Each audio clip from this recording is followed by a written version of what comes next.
And what is up, everybody? I find myself in a very curious predicament.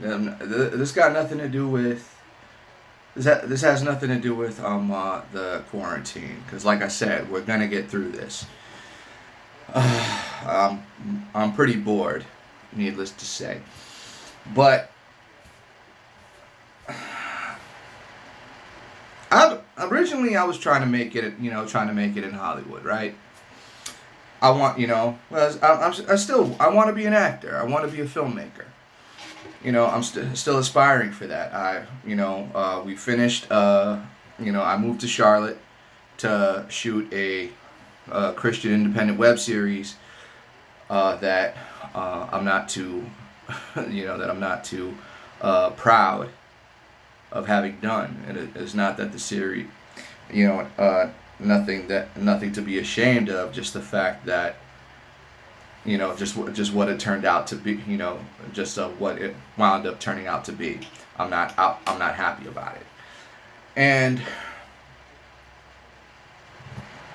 my aunt, who is certifiably insane and a huge conspiracy theorist, under the impression, so many people like, oh yeah, they sell their souls to the devil to do movies and to be famous and rich and this like that, which may be true, but the idea of like actually signing a contract in blood, again, may be true, but is that the only way to sell your soul? Think about think about this for a minute. If you basically sell your soul to somebody, that means whatever they say, that they own you. So whatever they say goes at this point. But what was to happen if uh, you base you just slowly but surely let go of everything you believe in, let go of all your values, and suddenly you are. It's like people suddenly people can't even recognize you anymore. Prime example: the UFC.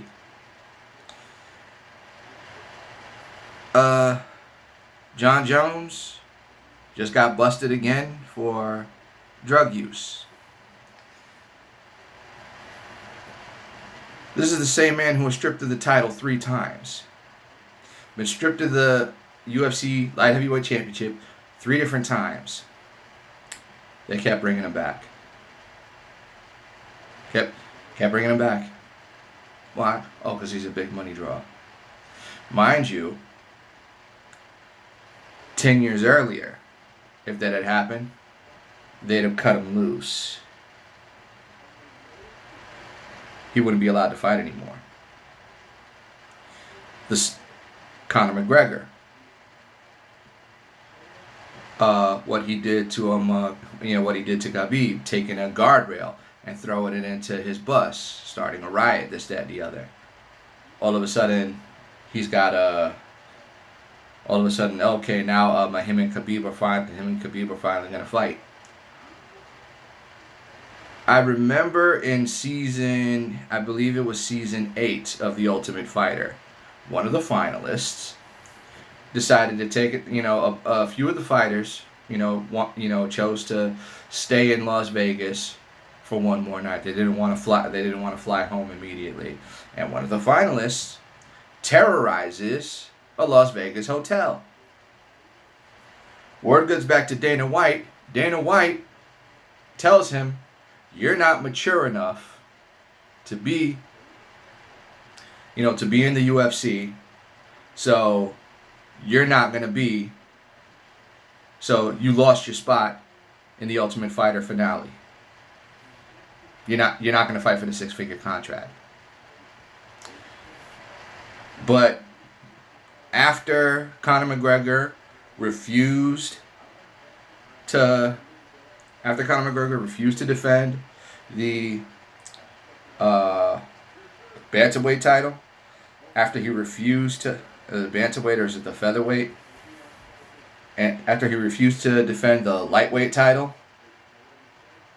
after being stripped of the title, now he goes and basically causes a riot with Khabib. You give him a title shot?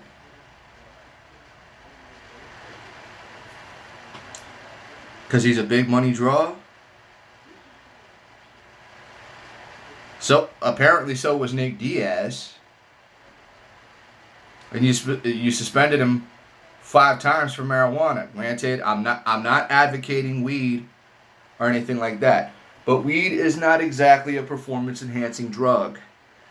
So I don't know where that went wrong. Or just recently, come to find out, Rhett McLaughlin and Charles Lincoln Neal, better known as Rhett and Link, they start their little series on Ear Biscuits called The Deconstruction of Their Faith, basically how they slowly but surely stopped being Christians. And it all started when they came to California. Because when they had their show, Good Morning Chia Lincoln, that was shot in North Carolina. Then they decided, going to show business, they moved to LA. As long as they were going to be in LA, they needed to basically, hobnob with all the people around them. They want to be in the showbiz industry. But the showbiz industry is pushing way too many progressive stuff. Way too much anti-God stuff. And these guys, just let it go. Just let everything go like that. Just so that they could fit in with everybody else. Did they actually sign their name in blood? No. But they let go of everything that they held dear, everything that they were brought up to believe and raised to believe. They let go so that they could fit in. And I wouldn't say that I don't have a problem with that, because you do have the right to believe whatever you want. The problem is, 9 times out of 10, just keep that to yourself.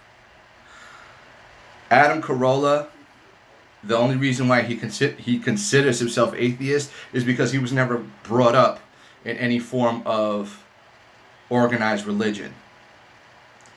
He doesn't go out preaching that there's no God and that Christians hate gay people and all this other stuff, and villainizing Christianity. But that's exactly what Rhett and Link are doing now. And you could see, and I said this because their show, Good Mythical Morning, I used to watch it damn near religiously. Within one season, started to realize there's something very, very off. Very off. And I wasn't watching it as much. And when I started, it just wasn't as funny. And then now, looking at the way Rhett himself just carries himself, the man looks miserable. He looks absolutely miserable. You could see by how he carries himself. But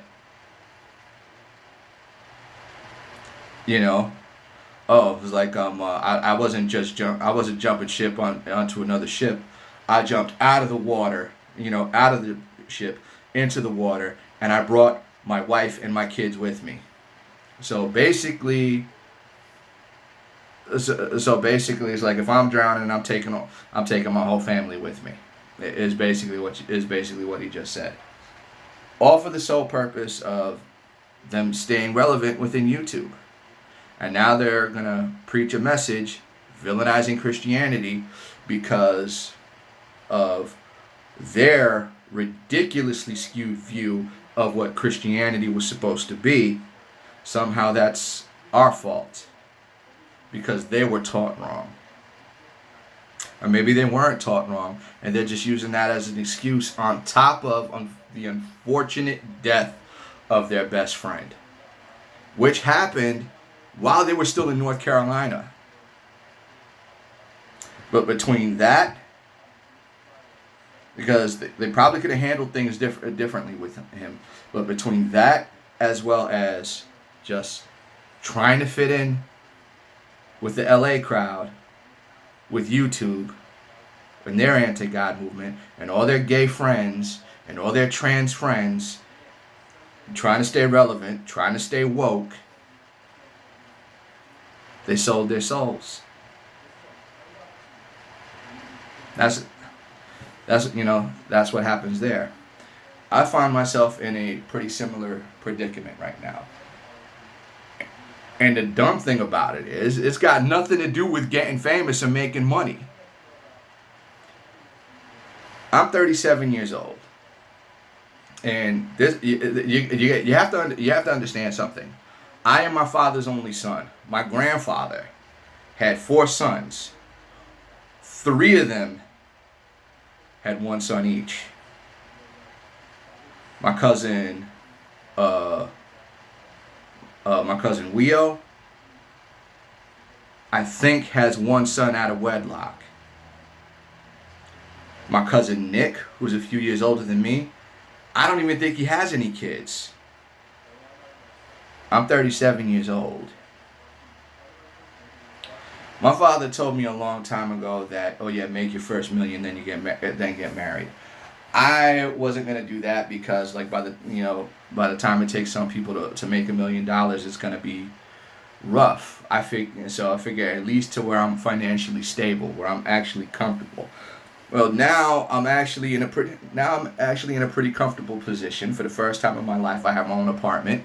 This is my name is on a lease. I'm actually trying to move back to New York because I'm trying to move to New York City because I actually, can afford to live on my own out there. Here's the problem. The woman that I am madly in love with, and she is madly in love with me, she's the antithesis of everything that I stand for.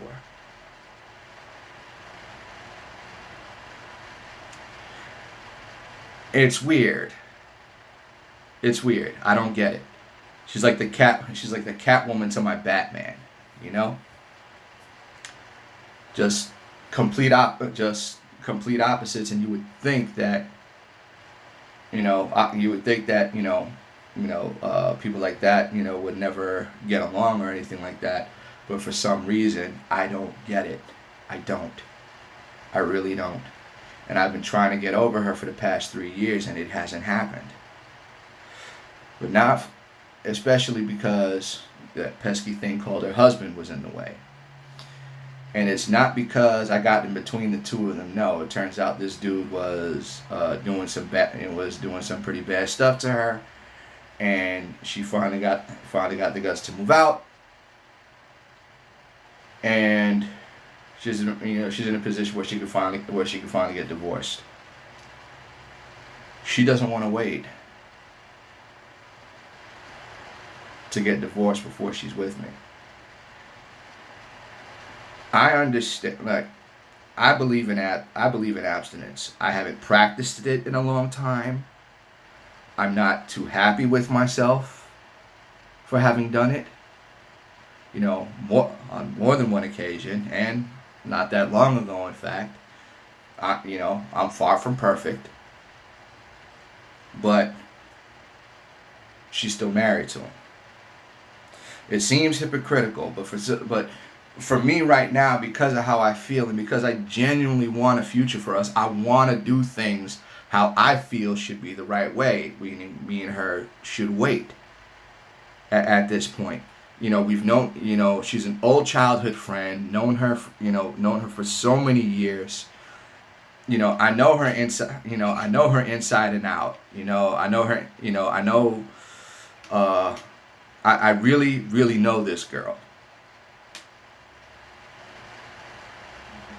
But why is she trying to get me to do this? She's a pothead. Why is she trying to get me to do THC? I understand CBD. CBD is actually medicine. THC is just a hallucinogenic. CBD is actually, is actually helpful. I understand that much. I wouldn't mind possibly taking it. I would much rather find another means of being able to cope with my problems as opposed to having, developing a dependency for that.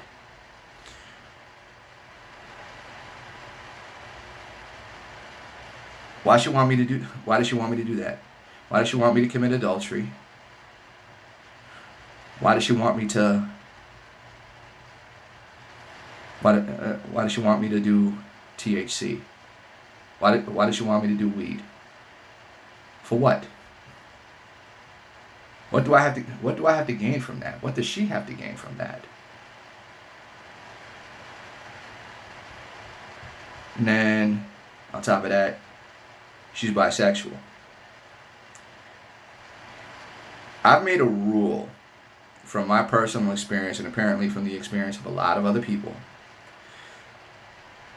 not to date bisexual women because they can't figure out what they want.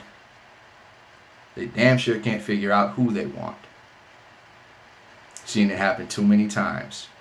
Know other people who've seen it happen too many times. Yet here I am. This girl told me that she has she told me she has a criteria of the man that she wants to be with, and I don't meet any of it. I was like, and you're the antithesis of everything I stand for, yet here we are. And it's not that she's not even an atheist. She believes that there's a God. In fact, when she was younger, she was involved in ministry, much similar to Rhett and Link.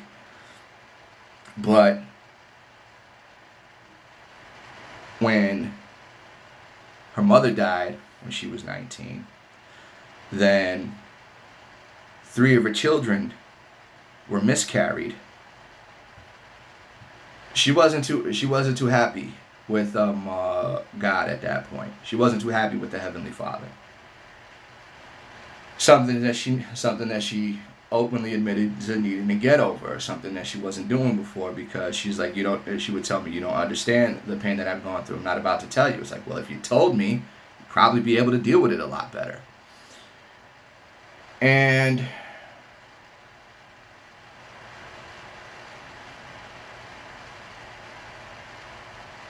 I want to be with her. I do. She says she wants to be with me. But she's got to change. And I'm not going to, ultimately for the better. Ultimately for the better.